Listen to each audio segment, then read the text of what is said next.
Napoleon didn't lose America to Britain. He sold it. And that single decision didn't just end France's empire. It created America's... In 1800, Napoleon Bonaparte controlled the most powerful military on earth. He had crushed Austria at Marengo. He had humiliated Prussia. He had forced Britain to the negotiating table. At just 30 years old, he had made himself the master of Western Europe. And now he had a vision, not just a European empire, a global one. Napoleon wanted to rebuild France's presence in the New World, a colonial empire that would rival Britain's, a territory so vast it would make France the dominant power in the Western Hemisphere for the next century. He had the army, he had the navy, he had the ambition, and he had a plan that looked, on paper, absolutely unstoppable. Within 3 years, he would lose it all. Not to Britain, not to any European rival, not to any force he could have anticipated, to mosquitoes, to enslaved Africans, and to one deal that handed an entire continent to America for the price of a small war. Napoleon's plan was elegant in its ambition. France had once controlled Louisiana, a massive territory stretching from the Gulf of Mexico to the Canadian border, from the Mississippi River to the Rocky Mountains. In 1762, after losing the 7 Years' War, France had given this territory to Spain. But Spain was weak. Spain was irrelevant. Spain could barely hold on to its own colonies in South America. And Napoleon wanted Louisiana back. In October 1800, Napoleon signed a secret treaty with Spain, the Treaty of San Ildefonso. The terms were simple. Spain would give a kingdom in Italy to the Spanish king's son-in-law. In return, Spain would return Louisiana to France. With one signature, Napoleon owned the center of North America. 800,000 square miles of territory that most Europeans had never even seen. But Louisiana alone was not enough. The territory was vast, but undeveloped, sparsely populated, far from France and difficult to supply. To make Louisiana valuable, Napoleon needed something else. He needed a supply hub, a base of operations, an economic engine to justify the investment. That engine was Saint-Domingue, the island we now call Haiti. In 1800, Saint-Domingue was the richest colony on earth. It was not close. The western third of Hispaniola produced 40% of the sugar and 60% of the coffee consumed in all of Europe. It generated more revenue for France than all 13 American colonies had ever generated for Britain combined. This one island, roughly the size of Maryland, was the crown jewel of the Caribbean. Fortunes were made and lost on its sugar plantations. Ships lined up in its harbors waiting to load cargo worth more than gold. Napoleon's vision was to connect these two possessions into a self-sustaining empire. Saint-Domingue would be the economic engine, producing sugar and coffee for export to Europe. Louisiana would be the breadbasket, growing wheat and corn and raising cattle to feed the hundreds of thousands of workers on the Caribbean plantations. It was a closed loop. French settlers would farm the Mississippi Valley. French ships would carry their grain to the Caribbean. French plantations would produce wealth for Paris. No American imports needed. No British trade required. France would dominate the Western Hemisphere for generations. There was just one problem with this beautiful plan. Saint-Domingue was not under French control. In 1791, something unprecedented had happened. The enslaved people of Saint-Domingue had revolted. Not a small uprising that could be crushed in weeks. Not a localized rebellion that could be contained. A full-scale revolution that had been raging for nearly a decade. The revolution had begun on the night of August 22nd, 1791, when thousands of enslaved workers rose up across the northern plains. They burned plantations, they killed slaveholders, they seized weapons and organized themselves into an army that would eventually defeat every European power sent against them.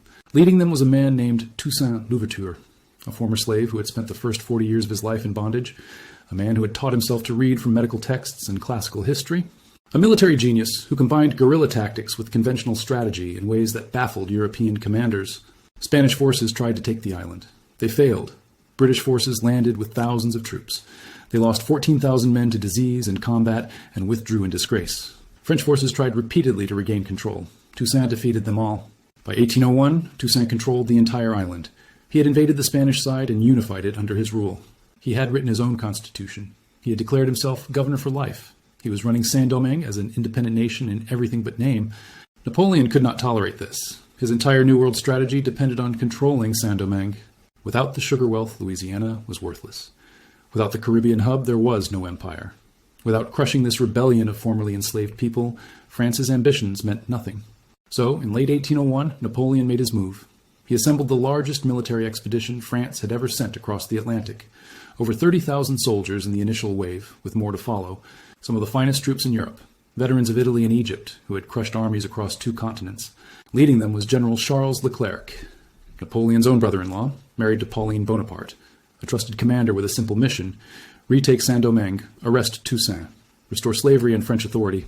And once that was accomplished, moved the army to Louisiana, and established permanent French control over the Mississippi Valley. The fleet departed in December 1801, over 60 ships carrying an invasion force that should have been unstoppable. On paper, there was no contest. 30,000 professional soldiers against a rebel army of formerly enslaved people with limited weapons and no navy. But Toussaint understood something that Napoleon did not. He knew he could not defeat the French in open battle. The French had more soldiers, better weapons, more supplies, more experience in conventional warfare. A direct confrontation would be suicide. So Toussaint chose a different strategy. He would not try to hold the coastal cities. He would not stand and fight where French firepower could annihilate his forces. Instead, he would burn everything the French needed, destroy everything they could use, and then retreat into the mountains and wait. Wait for an ally that arrived every year without fail, an ally that no European army had ever defeated, an ally called Yellow Fever. When Leclerc's fleet arrived in February 1802, they found the coastal cities in flames. Cap Français, the colonial capital, the richest city in the Caribbean, was a smoking ruin. Toussaint's general Henri Christophe had torched it rather than surrender it intact. Christophe had sent a message to Leclerc before setting the fires.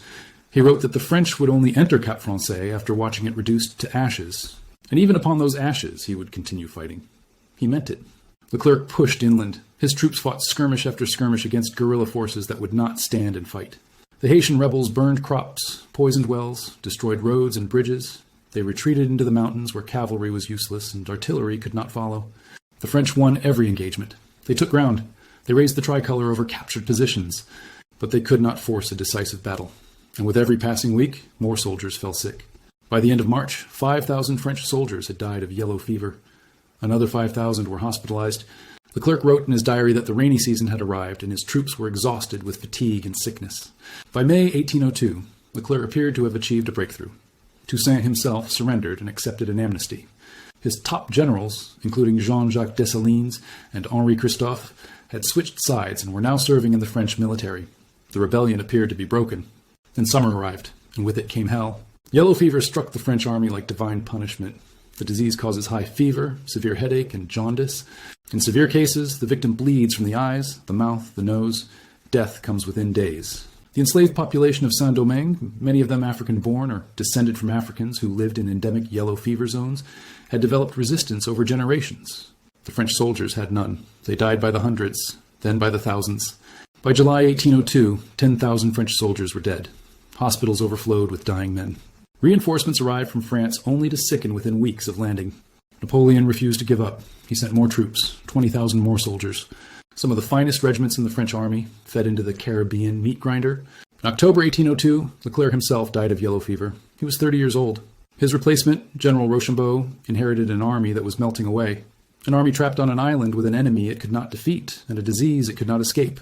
The rebellion had exploded again. When word reached Saint-Domingue that France had restored slavery in Guadeloupe and Martinique, every formerly enslaved person on the island understood what awaited them.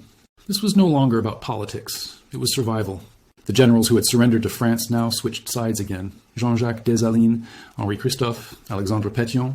They united against the French with a ferocity born of desperation. Death in battle was preferable to returning to slavery. Rochambeau responded with brutality, mass executions, drownings. He invented a new method of killing, gassing Haitians in the holds of his ships with burning sulfur. The violence only stiffened the resistance. The French army was being devoured from all sides. Yellow fever killed soldiers by the hundreds every week. Combat losses mounted as the rebels grew bolder. Desertions increased as survivors realized they were fighting a war they could not win. By late 1803, it was over. The last 8,000 French troops evacuated the island in November. On January 1st, 1804, Dessalines declared independence and renamed the country Haiti, the indigenous Taino word for the land. Of the 50,000 soldiers Napoleon sent to Saint-Domingue, only 3,000 ever returned to France alive. It was the worst military disaster in French history, an entire army swallowed by disease and rebellion. And with those survivors went France's dream of a new world empire. The Caribbean jewel that was supposed to fund Napoleon's ambitions was gone. The economic engine that was supposed to make Louisiana worthwhile was destroyed. Everything Napoleon had planned for the Western Hemisphere lay in ruins. He now faced a choice.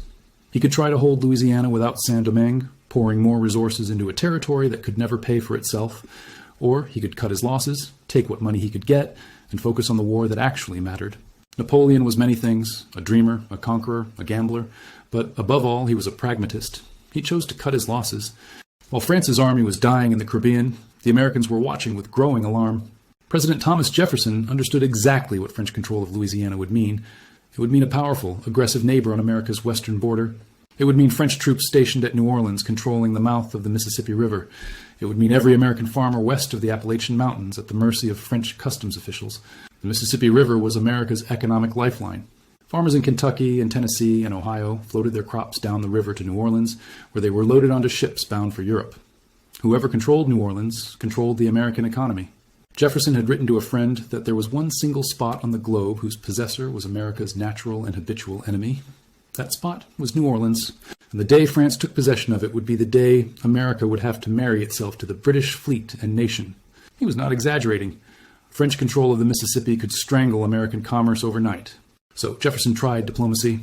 In 1801, he sent Robert Livingston to Paris as the American minister. Livingston's instructions were clear: negotiate the purchase of New Orleans and perhaps the surrounding region called the Floridas. Congress had authorized up to $10 million for the deal, just enough to secure American access to the Gulf of Mexico. For 2 years, Livingston got nowhere. The French foreign minister Talleyrand was evasive. Sometimes he denied that France even owned Louisiana. Other times, he hinted that negotiations might be possible, then went silent for months. France had plans for Louisiana. France was not interested in selling a single acre. Meanwhile, the situation on the ground was getting worse. In late 1802, Spanish officials in New Orleans, still administering the territory before the French takeover, suddenly revoked American access to the port's warehouses. American merchants could no longer store their goods in New Orleans while waiting for ships. The effect was immediate and devastating. Western farmers saw their incomes collapse. Americans were furious. Some called for war. Others demanded that the Western states secede from the Union and take New Orleans by force. Jefferson faced a crisis that threatened to tear the young nation apart. In January 1803, Jefferson made a decision. He would send reinforcements to Paris. James Monroe, former governor of Virginia and one of America's most respected diplomats, would sail to France with expanded authority to negotiate.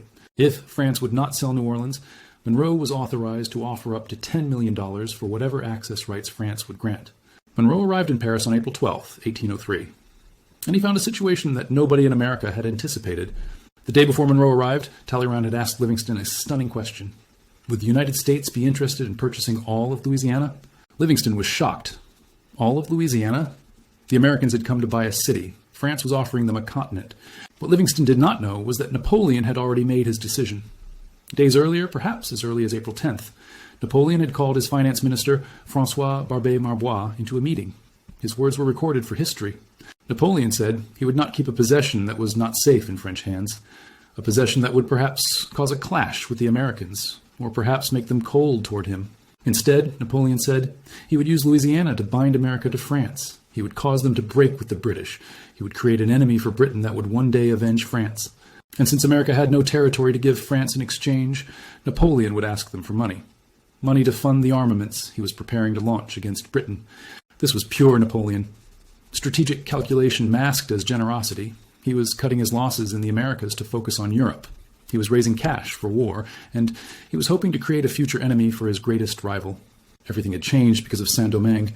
The disaster in the Caribbean had made Louisiana worthless. Without the sugar colony to anchor his empire, without the economic engine to justify the investment, Louisiana was just empty land that France could not defend. War with Britain was coming. Everyone knew it. The Peace of Amiens was collapsing. Within weeks, France and Britain would be at each other's throats again. And when that happened, the British Navy would control the Atlantic. Any French attempt to reinforce or supply Louisiana would be intercepted. It was only a matter of time before Britain or America simply took the territory. Better to sell it now and get something for it than to lose it later for nothing. Barbé-Marbois met with Livingston and Monroe. The negotiations moved with breathtaking speed. There was no time for the Americans to send word back to Jefferson and await instructions. The round trip would take months. Napoleon might change his mind at any moment. So the American negotiators made the biggest decision in their nation's history without authorization. They agreed to buy all of Louisiana for $15 million. $15 million for 828,000 square miles of territory. That worked out to less than 4 cents per acre. Less than 3 cents if you calculated it differently, a price so absurd that it seems impossible even today. On April 30th, 1803, Robert Livingston, James Monroe, and François Barbé-Marbois signed the Louisiana Purchase Treaty. The deal that changed the world took less than 3 weeks to negotiate. After the signing, Livingston made a statement that would prove prophetic. He said they had lived long, but this was the noblest work of their whole lives. From this day, he declared, the United States would take its place among the powers of the first rank. He was absolutely right. The Louisiana Purchase doubled the size of the United States overnight. A coastal nation clinging to the Atlantic seaboard became a continental power, stretching toward the Rocky Mountains. The territory included land that would eventually become 15 states. All of Arkansas, Missouri, Iowa, Oklahoma, Kansas, and Nebraska. Most of North Dakota and South Dakota. Large portions of Montana, Wyoming, and Colorado. Parts of Minnesota, Louisiana, and Texas. More than a quarter of the modern continental United States came from this single transaction. From one signature on one piece of paper in a Paris conference room. And what did France receive? $15 million that Napoleon immediately used to fund his European wars. Wars that would rage for 12 more years. Wars that would kill millions. Wars that would end with Napoleon defeated, exiled, and dead on a remote island in the South Atlantic. 2 weeks after the Louisiana Purchase was signed, France and Britain were at war again. The conflict would not end until Waterloo in 1815. All that blood, all that treasure, all those years of slaughter. And at the end of it, France had nothing to show in the Western Hemisphere, but America had everything. There's a deeper irony buried in this history. Napoleon sold Louisiana specifically to create an enemy for Britain. He wanted America to grow powerful. He wanted America to challenge British dominance of the seas. He wanted to plant a rival that would distract and weaken his greatest enemy for generations. And it worked, just not in time to save him. The United States did grow powerful. It did challenge Britain. First in the War of 1812, then economically throughout the 19th century. By the 20th century, America had replaced Britain as the dominant world power. This debt crippled Haiti for over a century. While America grew rich on land bought with French desperation, Haiti sank into poverty that persists to this day. The nation that made the Louisiana Purchase possible was punished for its revolution. History has a cruel sense of irony. Napoleon thought he was creating an enemy for Britain. Jefferson thought he was buying land for farmers. Neither understood what they were really doing. They were creating a superpower, a nation that would eventually dominate not just North America, but the entire world. A power that would humble not just Britain, but every empire that came after. All because enslaved people in the Caribbean refused to remain enslaved. All because mosquitoes carried a disease that killed European soldiers. All because one man in Paris needed money for a war he would eventually lose. That is how America killed the French Empire. One revolution, one epidemic, one deal, and the world has never been the same.